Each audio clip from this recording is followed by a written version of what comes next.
जगद्गुरु तुकोबरायांचा हा 6 चरणातील अभंग आहे. गुरु तुकोबराय या अभंगाद्वारे उपदेश करतात. उपदेश कोणी करावा आणि कोणाला, है का नाही? उपदेश कोणी करावा आणि कोणाला? ज्ञानीने अज्ञानाला करावा, मोठ्याने लहानाला उपदेश करावा, शिक्षकाने विद्यार्थ्याला उपदेश करावा, पतीने पत्नीला उपदेश करावा, मालकाने नोकराला उपदेश करावा, बापाने लेकाला उपदेश करावा, देवाने भक्ताला उपदेश करावा आणि संतांनी जगाला उपदेश करावा. विठ्ठल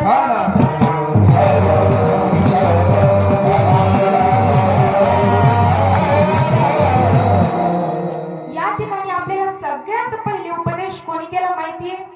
भगवान श्रीकृष्णांनी. कारण तेच आपल्या सृष्टीचे मालिक आहेत, म्हणून त्यांना सद्गुरु म्हटलेलं आहे. वसुदेव सुतं देवं कंस चाणूरमर्दनं देवकी परमानंदं श्रीकृष्णं वंदे जगद्गुरुं. ते या सृष्टीचे मालक असल्यामुळे त्यांना जगद्गुरु असे म्हटलेलं आहे. दुसरा उपदेश आपल्याला वेदाने दिलेला आहे, कारण वेद एवढं ज्ञान कोणालाच नाही, त्यामुळे वेद मोठा आहे. आणि तिसरा आपल्याला उपदेश संतांनी केलेला आहे. कलियुगामध्ये संत हे मोठे आहेत. अशा प्रकारे तुकोबराय या अभंगाद्वारे उपदेश करतात. पण तुकोबराय हे मोठे आहेत का? स्वतः तुकोबराय वर्णन करतात.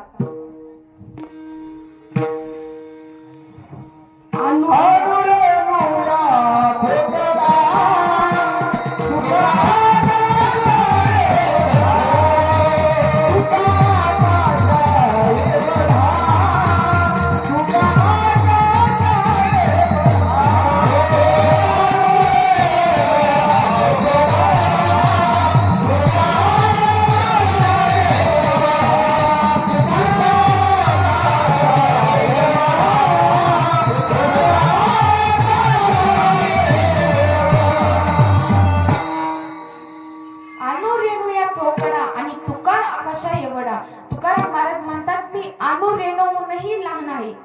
अणुरेणू माहिती आहेत ना? ऍटम्स आणि मॉलिक्युल्स याच्याहूनही मी लहान आहे आणि आकाशाहूनही मोठा आहे. अशा प्रकारे तुकोबराय म्हणतात. आणि या अभंगाद्वारे तुकोबराय ज्यांनी गृहस्थाश्रमामध्ये पदार्पण केलेला आहे त्यांच्याकरिता हा उपदेश करतात. विठ्ठल विठ्ठल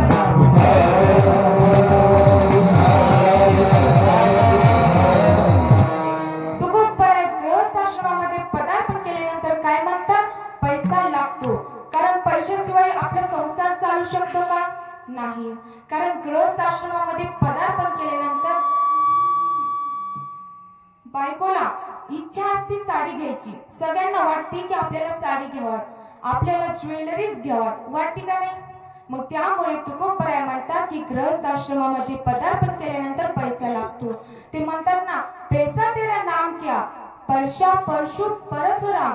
परसराम त्याचं नाव असतं, परंतु त्याच्याजवळ पैसा नसल्यामुळे त्याला परशा म्हणतात. थोडासा पैसा आला की परशु म्हणतात आणि त्याच्याजवळ जास्तच तो धनवान झाला तर त्याला परसराम शेठ म्हणतात. या जगामध्ये ज्याच्याजवळ धन आहे, ज्याच्याजवळ सोनं पैसा आहे त्यालाच मान मिळतो.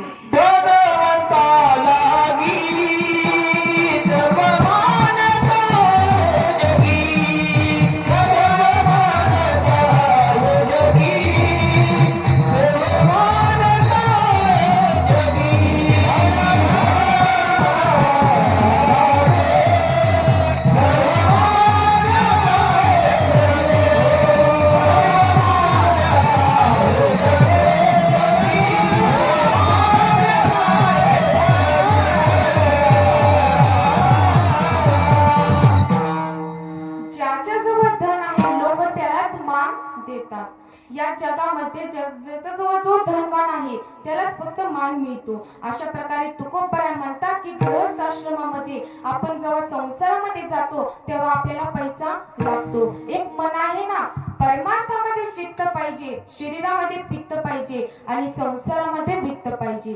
परमार्थामध्ये चित्त पाहिजे, कारण चित्त नसल्याशिवाय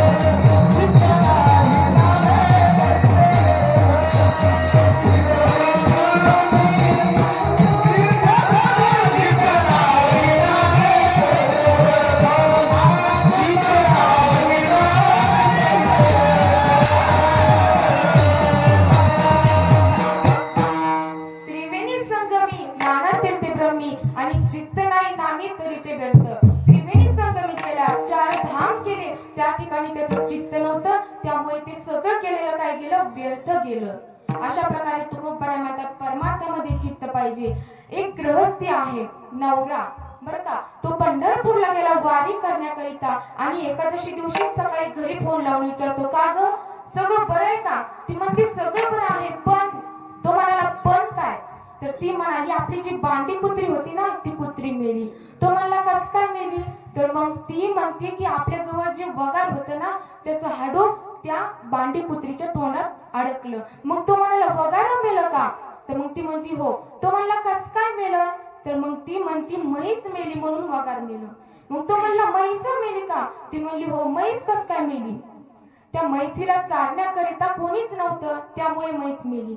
मग तो म्हणाला म्हातारं मेलं का. म्हातारं कस काय मेलं. मग ती म्हणाली म्हातारी गेल्यापासून त्याचं मनच लागत नव्हतं त्यामुळे म्हातारही गेलं. मग तो म्हणाला म्हातारी पण गेली का. मग म्हातारी कस काय गेली. ती म्हणाली नातवाची हाय खाल्ली आणि म्हातारी गेली. मग म्हणाला मुलगा पण मेला का. मग ती म्हणाली मुलगाही मेला. तो म्हणाला कस काय मेला. तर ती म्हणाली बिना आईचं तो किती दिवस जगेल म्हणून मुलगाही मेला. मग तो म्हणाला तू पण मेलीस का. मग ती म्हणाली मेल्यात तुला का माझं विठ्ठल बोलते का. विठ्ठला विठ्ठला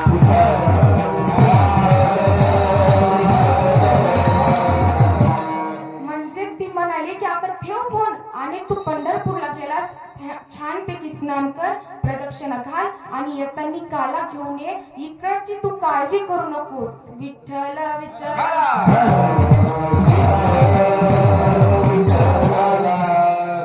अशा प्रकारे परमार्थामध्ये चित्त पाहिजे. चित्त नसल्याशिवाय परमार्थ होत नाही. परंतु आपलं मन संसाराशिवाय करमत नाही. अशा प्रकारे परमार्थामध्ये चित्त पाहिजे. जसं शरीर पित्ताशिवाय चालू शकत नाही त्याचप्रमाणे संसारही पैशाशिवाय चालू शकत नाही. संसारही पैशाशिवाय चालू शकत नाही. आज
मग लोक म्हणतात की आम्ही अनेक प्रकारच्या साधना केल्या परंतु आम्हाला देवाची प्राप्तीच झाली नाही.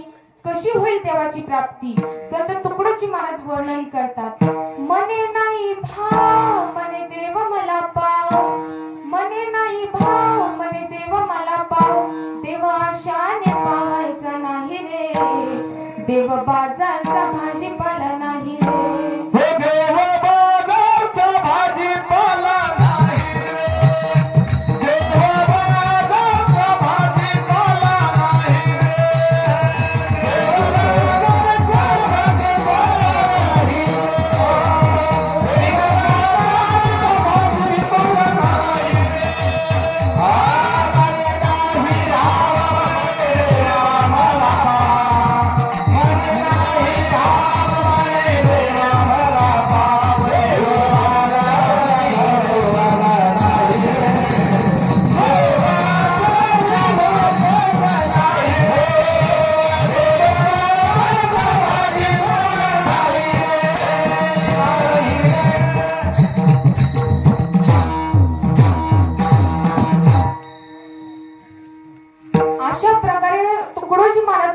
करतात की देवाला पैसा लागत नाही, देव काय बाजारचा भाजीपाला आहे का त्याला पैसे दिले आणि विकत घेतलं नाही, त्यासाठी त्याला भावच लागतो. आता भावावरून थोडस आपण बाहेर निघूया. भाव मानल्याच्या नंतर श्रद्धा येते. मग 3 प्रकारच्या श्रद्धा आहेत, कारण सगळं जग हे ना श्रद्धेनेच भरलेलं आहे. सत्वानुरूपा सर्वस्य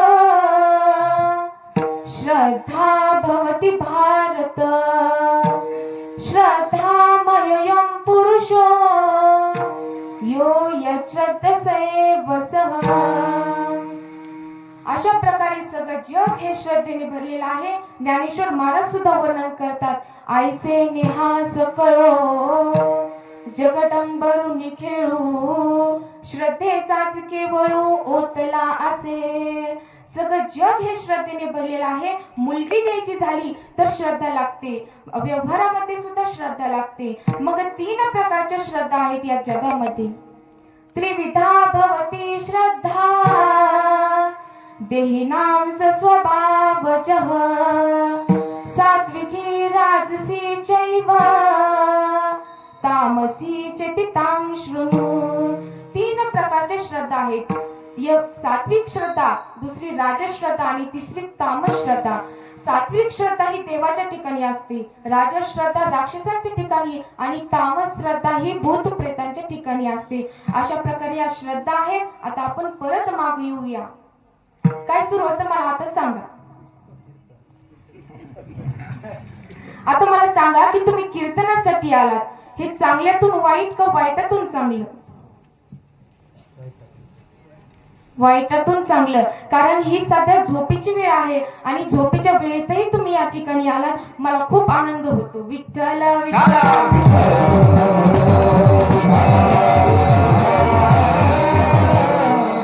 आपण पॉइंट कडे येऊया परत. काय सुरू आता?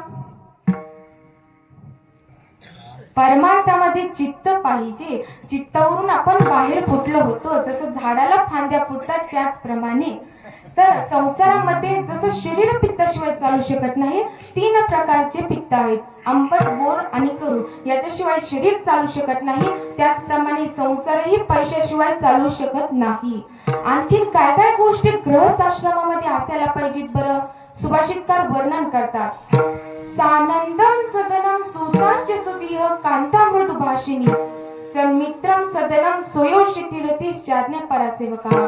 आपलं घर सुंदर पाहिजे, बुद्धिमान पुत्र पाहिजे, बायको मधुर बोलणारी पाहिजे. कर्कश बायको नको, नाहीतर भांडण करणारी असली तर काय फायदा. मधुर बोलणारी बायको पाहिजे.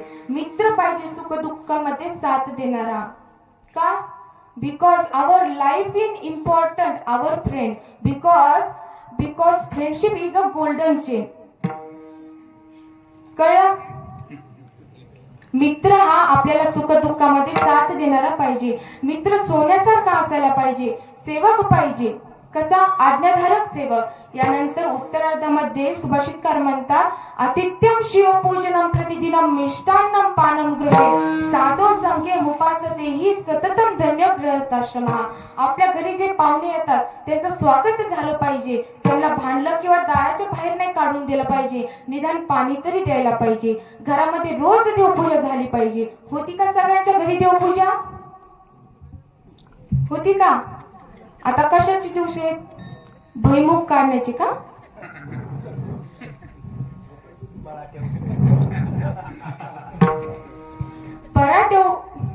पराठेवटोनाची. सगळेच रानातच पळतात का देवपूजाही करतात?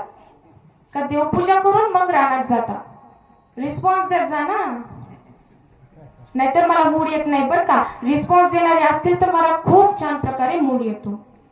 जाता तुम्ही रोज देवपूजा करता का नाही? हो का नाही एवढं सांगा. नाही, मला आवाजच येत नाही. हो का नाही? महिला मंडळ करतात ना, देवपूजा करून रानात जाता. रोज आपल्या घरामध्ये देवपूजा झाली पाहिजे. आतिथ्यम शिवपूजनम प्रतिदिनम आणि मिष्टान्नम पानम गृहे साधो संघे उपासते ही सततम धन्य गृहस्थाश्रमः. जेवण झाल्यानंतर रोज तर एक गोड पदार्थ पाहिजे आणि संतांची संगत पाहिजे. ज्या गृहस्थाश्रमामध्ये हे सगळं आहे तो गृहस्थाश्रम कसा आहे?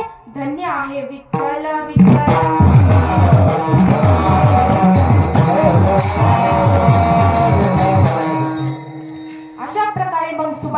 सुद्धा वर्णन करतात की तुम्ही चांगल्या मार्गाने धन कमवा. मार्ग म्हटल्याच्या नंतर 3 प्रकारची मार्ग येतात. उत्तम मार्ग, मध्यम मार्ग आणि कनिष्ठ मार्ग. या दोन्हीचा विचार करण्यापेक्षा जो धन कमवायचा मार्ग आहे तो उत्तम मार्ग आहे. आणि या उत्तम मार्गाचं प्रतिपादन जगद्गुरु तुकोबराय अभंगाच्या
जोडून या धन उत्तम व्यवहारे उदास विचारे बेच करी.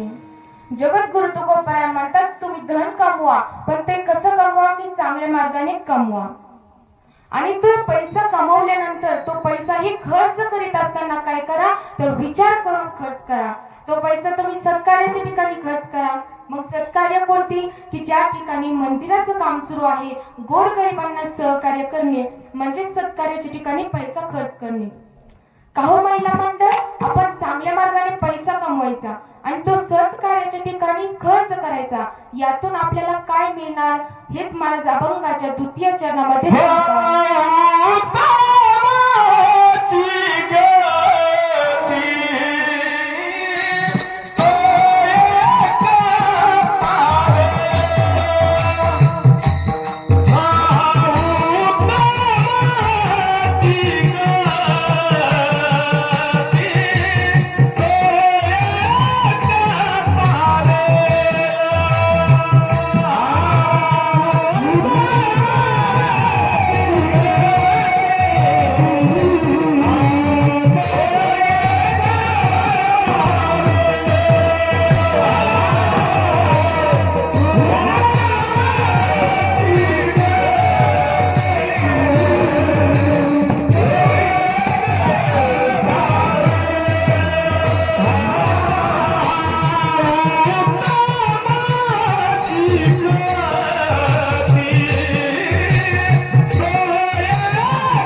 जीवखानी.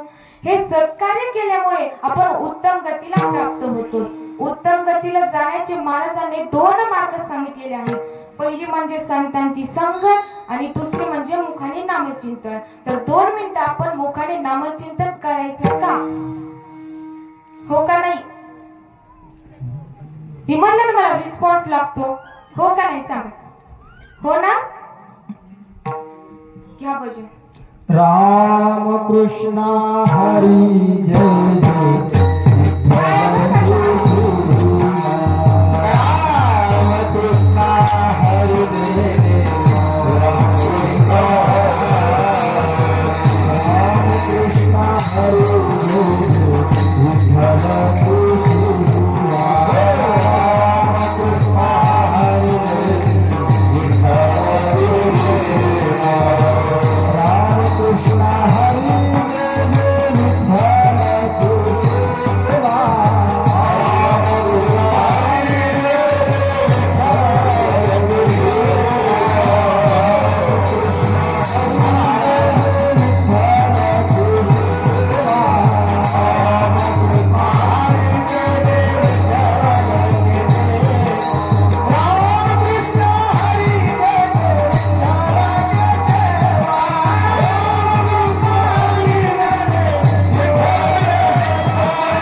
नाही, मुखाने नामचिंतन आणि हाताने टाळ्या तरी वाजल्या पाहिजे.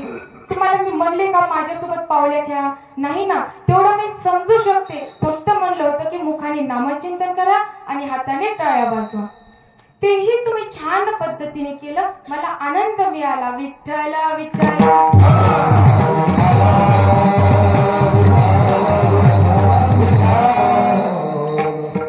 अशा प्रकारे उत्तमाची गती तो एक पावेल उत्तम भोगील जीवखानी. महाराजांनी 4 प्रकारच्या खाणी सांगितलेल्या आहेत.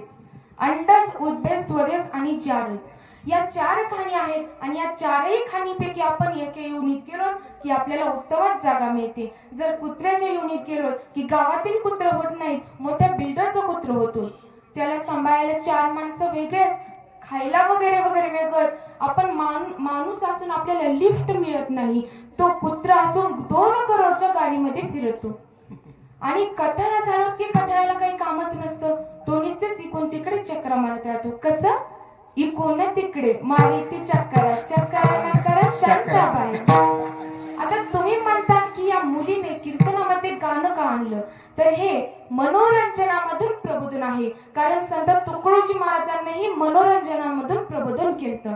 मग कठया झालो की कठयाला काही कामच नसतं, तो नुसतेच इकडून तिकडे चक्रा मारतो. अशा प्रकारे आपण कोणत्याही युनीला गेलो की आपल्याला उत्तमच जागा मिळते. विठ्ठल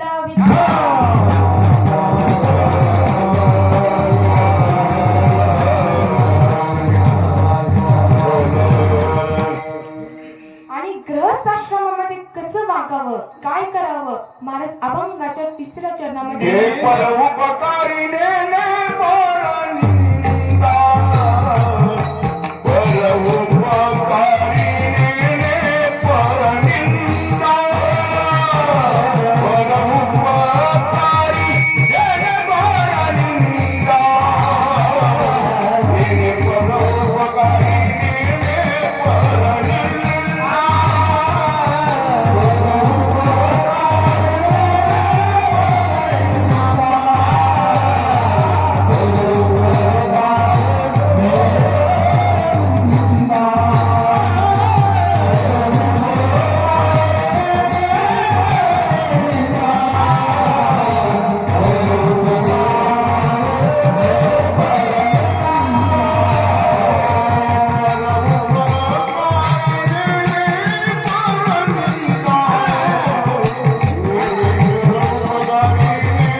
नका देऊ दूध जयामध्ये सार, ताकाशी उपकार तरी करा.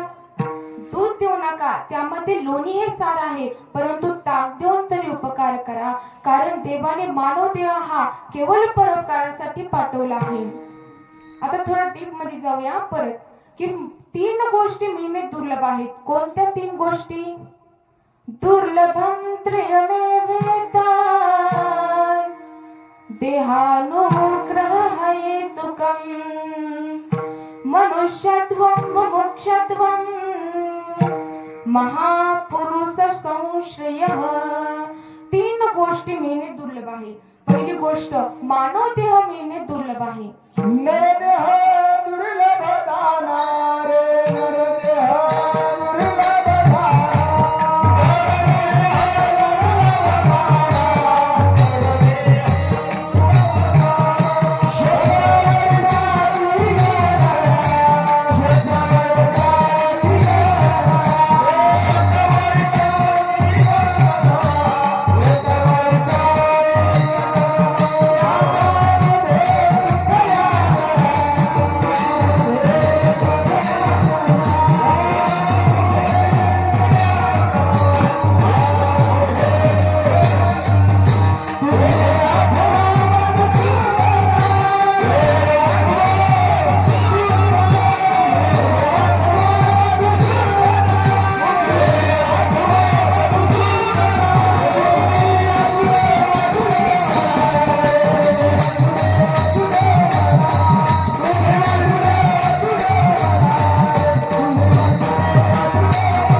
नामदेव महाराज एका अभंगामध्ये वर्णन करतात की किती योन्या केल्यानंतर आपल्याला हा नरदेह प्राप्त होतो. भक्ती विन जिने जळूला चिरवाने, संसार भोगणे दुःख रूप. एक एक योनी कोटी कोटी फेरा, मनुष्य देहाचा वारा मग लागे. 20 लक्ष योनी वृक्षांमध्ये घ्यावा, जलचरी भोगाव्या 9 लक्ष. 11 लक्ष योनी किरड्यांमध्ये घ्यावा, 10 लक्ष भोगाव्या पक्ष्यांमध्ये. 30 लक्ष योनी पशूंची घरी, मानवा भीतरी 4 लक्षे. नामा म्हणे तेव्हा नरदेह येणारा आणि तयाचा मातेरा केला मुडी. एवढे योन्या फिरावं लागतात आपल्याला, तेव्हा हा आपल्याला नरदेह प्राप्त होतो. मग पहिली गोष्ट म्हणजे आपल्याला मानव देह मिळणे दुर्लभ आहे. दुसरी गोष्ट म्हणजे मानव देह मिळाल्यानंतर देवाच्या भक्तीची आवड निर्माण होणे दुर्लभ आहे. आणि तिसरी गोष्ट म्हणजे संत भेटी दुर्लभ आहे. मानव देह मिळणे फार दुर्लभ आहे. दुसरी गोष्ट, मानव देह मिळाल्यानंतर देवाच्या भक्तीची आवड निर्माण होणे दुर्लभ आहे. आणि तिसरी गोष्ट, संत भेट फार दुर्लभ आहे. न होणाऱ्या गोष्टी घडून येतील, अशक्य ते शक्य होईल, परंतु संत भेट होणार नाही.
बाह्य हे का सागर तरवेल, परी त्या साधूची भेट न होईल नका. चंद्राचा अमृत प्राप्त करून घेणे दुर्लभ आहे, परंतु तेही करता येईल. अस्ताला जाताना रवी थांबवणे, सूर्य थांबवणे दुर्लभ आहे, परंतु तेही करता येईल. कारण पुराणामध्ये एक इतिहास आहे की एका पतिव्रतेने सूर्याला उगवू दिले नाही आणि एका पतिव्रतेने सूर्याला मावू दिले नाही. सागर तरुण जाणे दुर्लभ आहे, परंतु तेही करता येईल. पण त्या संतांची भेट होणार नाही. परंतु अशी दुर्लभ संत भेट तुकाराम महाराजांना झाली. ती कधी झाली, केव्हा झाली, तुकोबराय एका अभंगामध्ये वर्णन बहु करतात. अवघड आहे संत भेटे, बहु अवघड आहे संत भेटे. आहे संत भेटे, बहु अवघड आहे संत भेटे.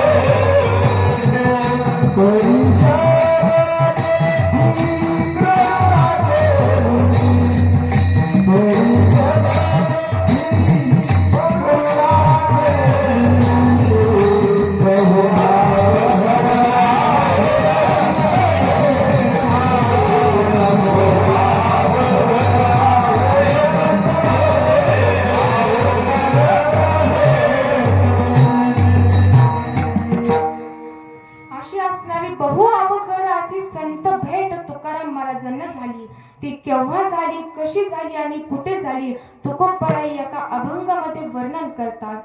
सत्य गुरु राये कृपा मज केली, जरी नाही घडवून सेवा काही, आपले वाट जाता गंधस्ना, मस्तकी तुम्हाला जरी जाता. हे भजन मागते जपतायुष्य, हे आयुष्य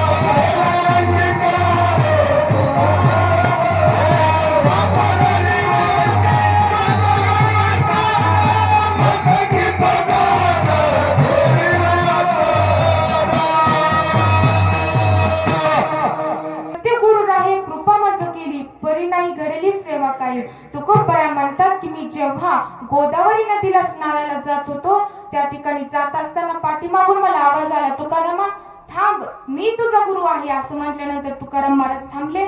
मागे वळून बघितले तर त्यांना बाबाजी चैतन्य दिसले. बाबाजी चैतन्याने त्यांच्या डोक्यावरती हात ठेवला आणि मागच्या पिढ्या सांगितल्या, राघव चैतन्य, केशव चैतन्य, मग मी बाबाजी चैतन्य.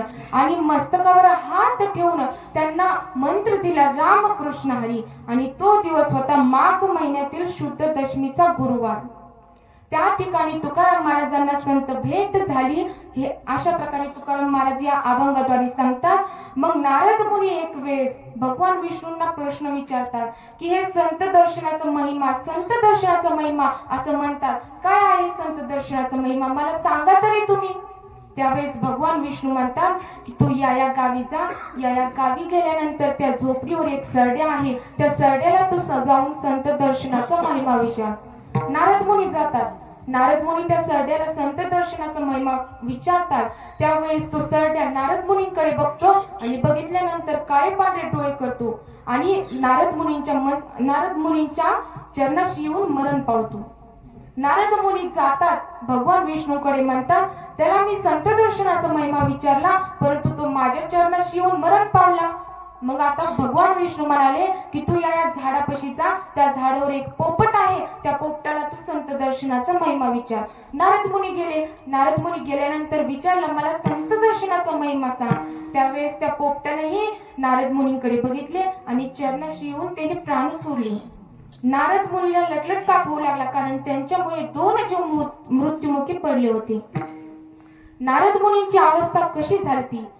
टिकटिक वाजते डोक्यात, धडधड वाढते डोक्यात. अशा प्रकारे नारद मुनींची अवस्था झाली. नारद मुनी भगवान विष्णूंकडे गेले आणि विष्णूंकडे गेल्यानंतर म्हणाले, माझ्यामुळे 2 जीव मृत्युमुखी पडले, आणखीनही मला संत दर्शनाचा महिमा कळाला नाही. त्यावेळेस भगवान विष्णू म्हणतात की तू या नगरीमध्ये जा. त्या नगरीमध्ये काही काळानंतर, काही दिवसा म्हणजे बऱ्याच काळानंतर एका राजाला एक मुलगा झालेला आहे. त्या मुलाला जाऊन तू संत दर्शनाचा महिमा विचार. नारद मुनी म्हणाले, तो राजा आणि त्याला काही काळानंतर एक मुलगा झालाय, त्याला जर मी संत दर्शनाचा महिमा विचारला तर तोही मृत्युमुखी पडला तर मी गेलो. वरतून मात्र आनंद होता, परंतु मनामध्ये भीती होती. तसंच त्या नगरीमध्ये गेले. नगरीमध्ये गेल्यानंतर त्या मुलाला विचारला संत दर्शनाचा महिमा. त्यावेळेस तो मुलगा म्हणाला की मागच्या जन्मीच्या काही पापांमुळे मी या जन्मी सरड्याच्या योनीमध्ये गेलो.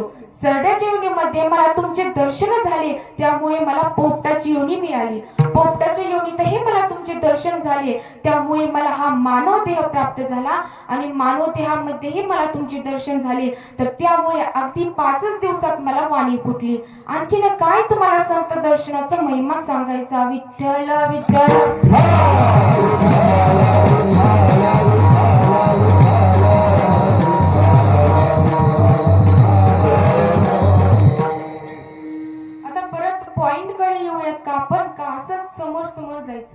आपल्याला अभंगाचा भावार्थ सुद्धा पाहिजे ना आणखीन. तर सांगा आता पॉइंट काय सुरू होता. खास मजा इथे येते कीर्तनात की पॉइंट काय सुरू होता. आपण कुठे बाहेर निघलो. हा, पण तेही आपण बाहेर निघल्यानंतर बघितलं. पॉइंट कुठे होता. राईट. परोपकार.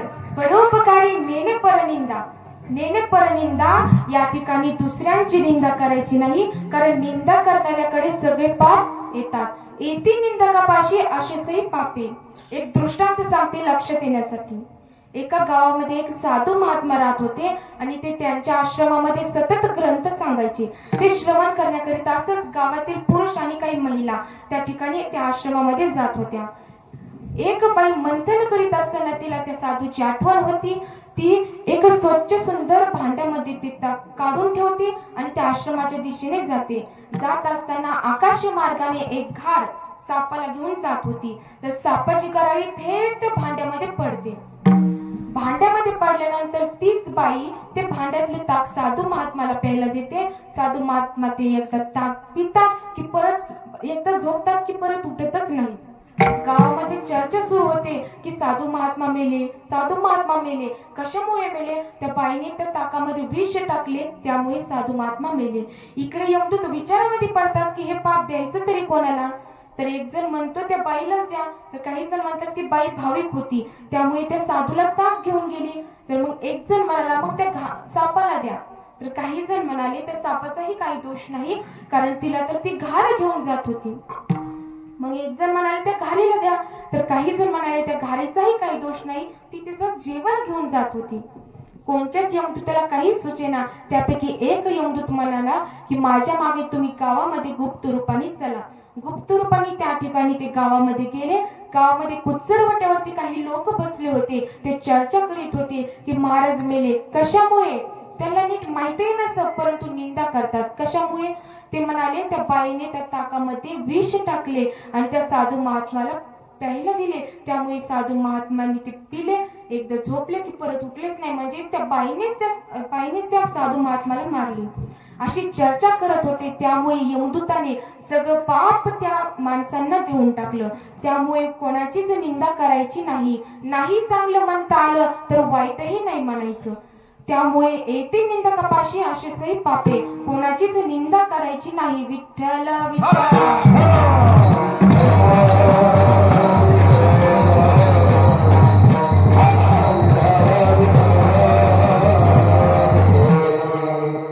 उत्तरार्धामध्ये महाराज सांगतात परस्त्रिया सदा बहिणी माया.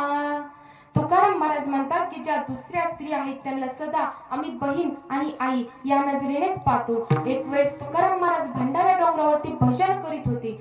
भजन करीत असताना गावातील काही नास्तिक लोकांनी एक स्त्री भंडारा डोंगरावरती पाठवली. भंडारा डोंगरावरती ती गेल्यानंतर तुकाराम महाराजांकडे तुकारामांकडे बघून हावभाव करू लागली, म्हणू लागली मला तुमच्या सोबत लग्न करायचे. तुकाराम महाराज तिला म्हणतात, जाय व तू माते जाये तू माते नकरी सायास. जाये तू माते नकरी सायास.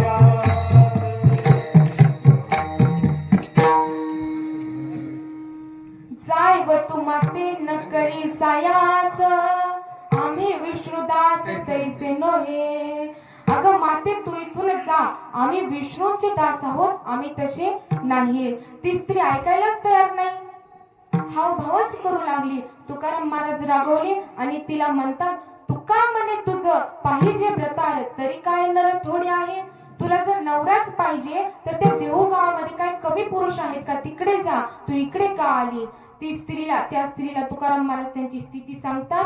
परवीय नारी रखुमाई समान, हे गेले नेमून ठाईचे चीन. अगं मातेच्या दुसऱ्या स्त्रिया आहेत, आम्ही त्याला सदा बहीण आणि आई या नजरेनेच पाहतो. विठ्ठल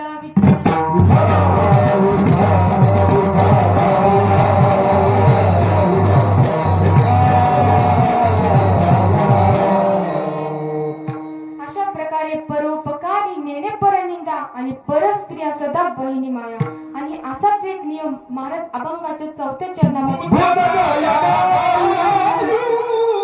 पशुचे पालन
पशुचे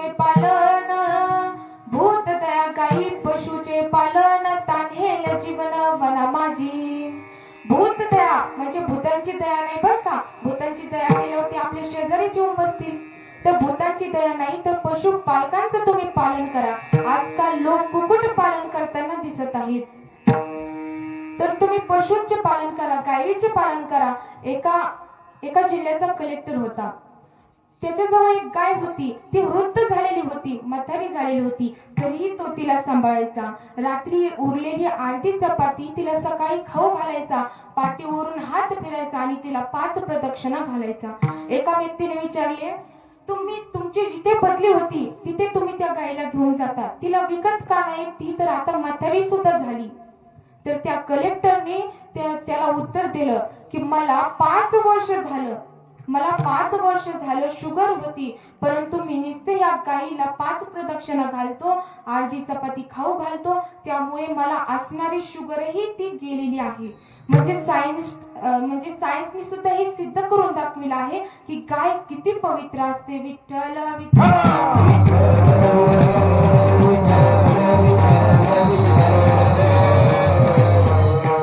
आणि तान्हेल जीवन मन माझी. जो व्यक्ती तहानलेले व्याकुळ झालेला आहे, पवित्र तो देह वाणी पुण्यवंत देह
या ठिकाणी त्यांनी असं सांगण्याचा प्रयत्न केलेला आहे की गाय ही पवित्र असते. परमार्थाच्या नजरेनेही आणि सायन्सच्या नजरेनेही गाय पवित्र असते. विठ्ठल विठ्ठल.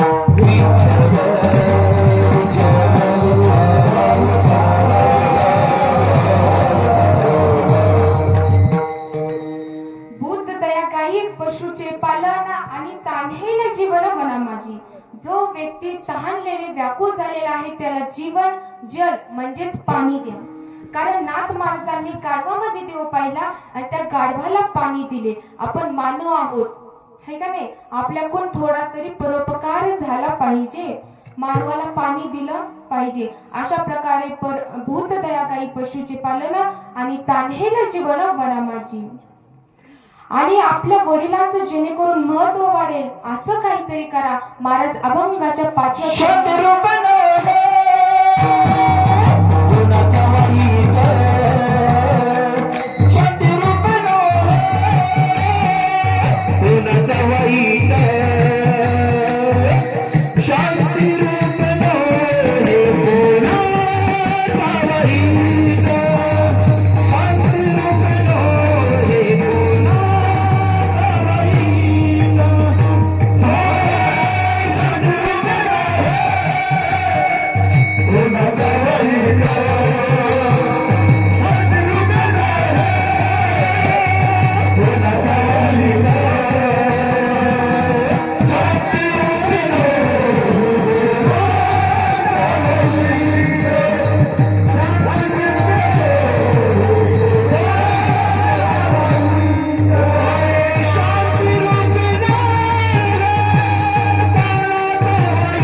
शांतीरूपी नव्हे कोणाचा वाईट आणि वाढवी महत्व वडिलांचे, जेणेकरून आपल्यामुळे दुसऱ्यांना त्रास होईल असं वागू नका आणि आपल्या वडिलांचे महत्व वाढेल असं काहीतरी करा.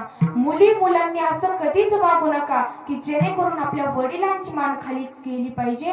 मुलांनी असं काहीतरी करा की आपले वडील चार माणसात स्वाभिमानाने म्हटले पाहिजे की ही माझी मुलगी डॉक्टर आहे, ही माझी मुलगी कीर्तनकार आहे, ही माझी मुलगी कलेक्टर आहे, आणि नाहीच काय झाली तर ही माझी मुलगी गृहस्थी आहे, ही माझी मुलगी सात्विक आहे. ती मुलगी किंवा मुलगा सात्विक आहे याचं कौतुक लोकांना वाटेल यात नवल नाही, परंतु त्याचं कौतुक देवाला वाटत असतं. तयाचा हरिक वागे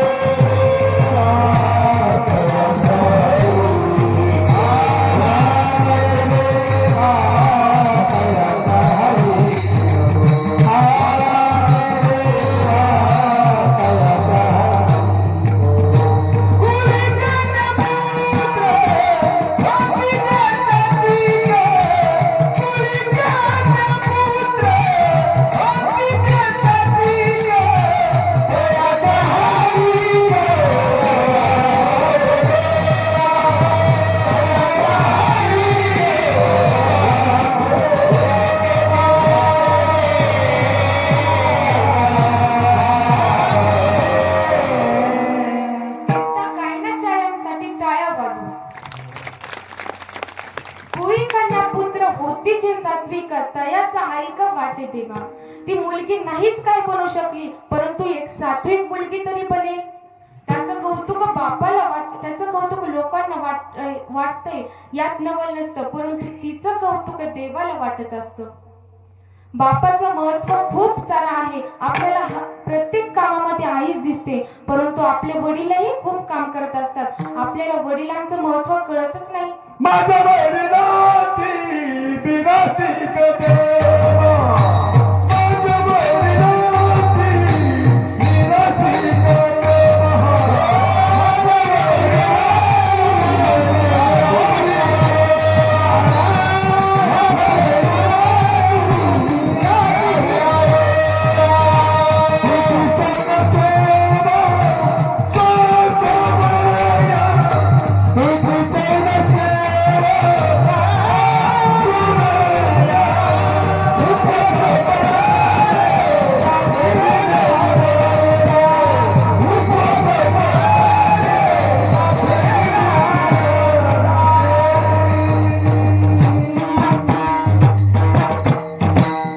विठ्ठला विठ्ठला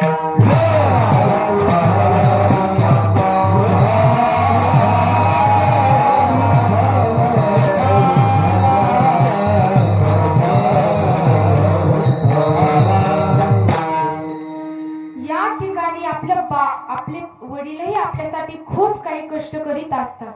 प्रकारे आपले वडील असतात. आई मला भूक लागली तर असं कानावरती शब्द पडतात. ती आई त्या मुलाला 2 टायमाचं जेवण देते, परंतु तो बाप कोणालाच दिसत नाही. त्या मुलासाठी तो बाप आयुष्यभराची सिदोरी म्हणजेच जमीन घेऊन ठेवतो. तो बाप कोणालाच दिसत नाही. बाप कसा असतो बरं? वाल्या कोळ्यासारखा. त्याच्या पापामध्ये त्याच्या दुःखामध्ये कोणीच वाटेकरी होत नाही.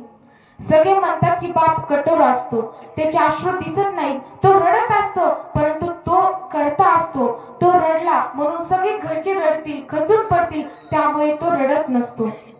बाप कठोर असतो म्हणून तर घर जगते. बाप घराचा पाया, आई कळस त्यावरी. बाप घराचा पाया असतो आणि आई कळस असते. ती कळस लगेच झळकते, परंतु पाया कोणालाच दिसत नाही.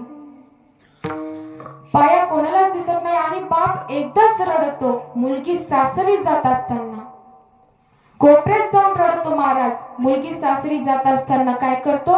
डीजे वाल्याला पैसे देतो, सगळ्यांना जेव घालतो, बँड वाल्याला पैसे देतो, मुलीला वाटं लावतो, सगळ्यांना जेव घालतो. रात्र होते, रात्री घरामध्ये येतो. घर सगळं सुनं सुनं दिसू लागतं. सुनं सुनं दिसल्यानंतर कारण मुलीच्या कानावरती शब्द पडत असतात, बाबा आज मी हे केलं, बाबा आज मी असं केलं, आज मी असं केलं, आज मी असं केलं, असं बापाच्या कानावरती शब्द पडत असतात. परंतु तो जेव्हा मुलीला वाट लावतो आणि घरामध्ये येतो, त्याला सगळं घर सुनं सुनं वाटू लागतं. सगळ्यात जेवलेला असतात, परंतु ते वडील जेवलेले नसतात, कारण मुलगी गेली असती म्हणून त्यांचं जीवनच हरवून गेलेलं असतं. ते बाप काय करतात? एक गोधडी घेतात, उशी घेतात आणि घराच्या एका कोपऱ्यामध्ये जाऊन अंगावरती अंथरून घेतात आणि त्या उशीमध्ये मुंडकं खुपसून ठसा रडू लागतात. त्या मुलीची आठवण येते. जो बाप रात्रभर त्या मुलीच्या आठवणीमध्ये रडत असतो त्याला बाप म्हणतात. विठ्ठल विठ्ठल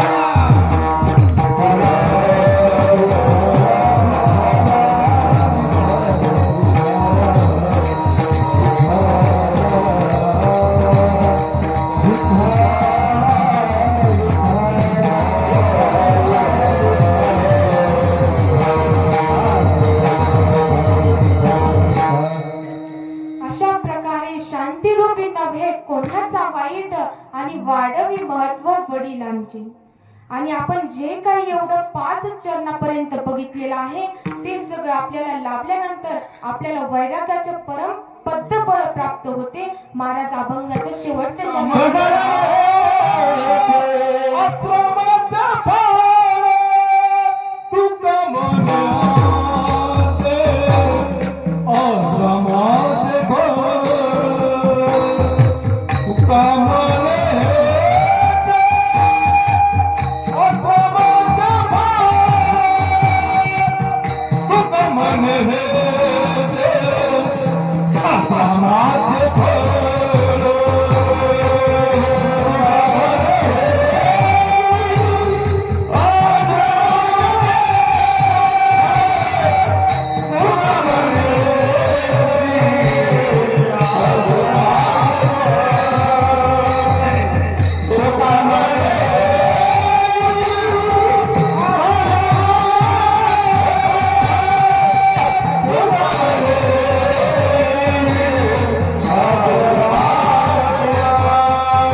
आश्रम हा शब्द आल्यामुळे परत थोडस सांगते. आश्रम म्हटल्याच्या नंतर 4 प्रकारचे आश्रम येतात. ब्रह्मचारी आश्रम, गृहस्थ आश्रम, वानप्रस्थ आश्रम आणि संन्यास आश्रम. या 4ही आश्रमाची संगती महाराजांनी अशा प्रकारे लावलेली आहे की पहिले 25 वर्ष ब्रह्मचारी राहायचं, दुसरे 25 वर्ष गृहस्थ राहायचं, तिसरे 25 वर्ष वानप्रस्थ आणि चौथे 25 वर्ष संन्यासी राहायचं. ज्या मनुष्याला 100 वर्ष जगायचं असेल तो मनुष्य जर या नियमात राहिला की त्या मनुष्याला 100 वर्ष जगता येतं. मग महाराज ब्रह्मचारी जीवनामध्ये काय करा म्हणतात? ब्रह्मचारी धर्मे घोकावी अक्षरे, आश्रमे विचारे षटकर्मी. ब्रह्मचारी जीवनामध्ये महाराज म्हणतात तुम्ही अक्षर घोका, शास्त्राचा अभ्यास करा आणि ते करीत असताना मन बुद्धी चित्त एकाग्र ठेवा. वानप्रस्थ जीवनामध्ये महाराज म्हणतात वानप्रस्थ जरी संयोगी वियोग, संन्यास तो त्याग संकल्पाचा. वानप्रस्थ जीवनामध्ये संयोग आणि वियोग म्हणजे संसाराचा त्यागही करायचा नाही आणि संसारामध्ये जास्त गुंतूनही राहायचं नाही. यानंतर संन्यासी कोणाला म्हणावं? कोणाला म्हणावं बरं संन्यासी? जो भगवे वस्त्र धारण करतो त्याला संन्यासी म्हणावं का? नाही, कारण भगवंत पुत्रही असतं, मग त्या पुत्रेला आपल्याला संन्यासी म्हणता येईल का? नाही. जो दाढी मिशा केस वाढवतो त्याला संन्यासी म्हणावं का? नाही. अस्वलाला सुद्धा केस असतात, मग त्या अस्वलाला संन्यासी म्हणता येईल का? नाही. जो डोंगराळ प्रदेशामध्ये राहतो त्याला संन्यासी म्हणायचं का? नाही, कारण कुत्रे लांडगे हे सुद्धा डोंगराळ प्रदेशामध्ये राहतात, मग त्यांना संन्यासी म्हणता येईल का? नाही. जो राख अंगावर धारण करतो त्याला संन्यासी म्हणावं का? नाही, कारण गाढव हे उकंड्यावरतीच लोळत असतं, मग त्या गाढवाला संन्यासी म्हणता येईल का? नाही. तर संन्यासी कोणाला म्हणावं? कोणाला म्हणावं संन्यासी? ज्ञानोबाने वर्णन करतात, मी माझी आठवण विसरले जयांचे अंतकरण, पार्था तो संन्यासी जाण निरंतर. ज्याच्या जीवनामध्ये मी आणि माझेपणा नाही त्याला संन्यासी म्हणतात. विठ्ठल विठ्ठल.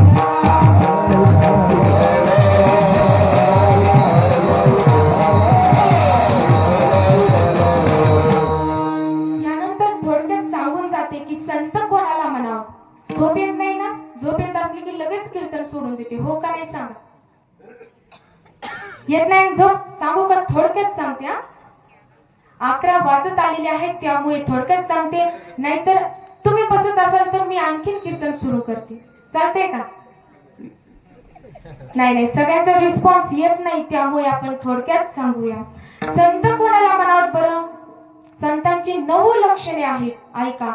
अभयं सत्व संशुद्धी, ज्ञान योग व्यवस्थितिः, दानं दमश्च यज्ञश्च, स्वाध्यायस्तपार्जवम्. संतांची 9 लक्षण आहेत. अभय, त्यांना भीती वाटत नसते. सत्व संशुद्धी, मन शुद्ध असतं. ज्ञानयोग व्यवस्थिती, ज्ञानाच्या ठिकाणी स्थिर असतात. दान करणारे, दमश्च, पंचेंद्रियावर ताबा असतो. यज्ञश्च, स्वधर्म यज्ञ करणारी, यज्ञश्च, दानम दमश्च यज्ञश्च, स्वाध्यायस, तप, मंत्र जपत राहणारे आणि आर्जवम, इमानदारी आणि सरळपणा असणारे संत असतात. संत आणि महात्मा काय वेगळे नाहीत, एकच आहेत. संत आणि महात्मा कोणाला म्हणावं बरं? दृष्टांत सांगते, भजन करावी.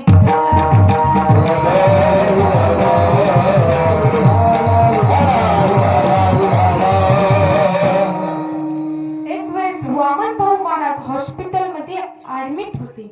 लाखो समाज त्या हॉस्पिटलच्या समोर त्यांच्यासाठी प्रार्थना करत होता. डॉक्टर म्हणले की आम्ही यांची गॅरंटी देऊ शकत नाही, गॅरंटी देऊ शकत नाही असं म्हटल्यानंतर वामन भाऊ महाराजांनी देह ठेवला.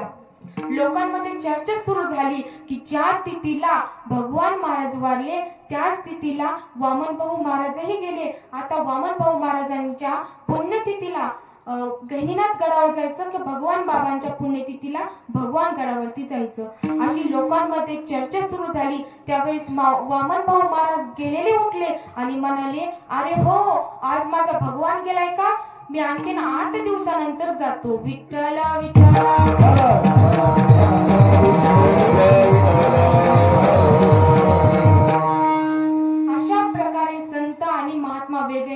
ज्याचं मरण आणि जन्म मृत्यूच्या पलीकडचं असतं त्याला संत किंवा महात्मा म्हणतात. विठ्ठल विठ्ठल.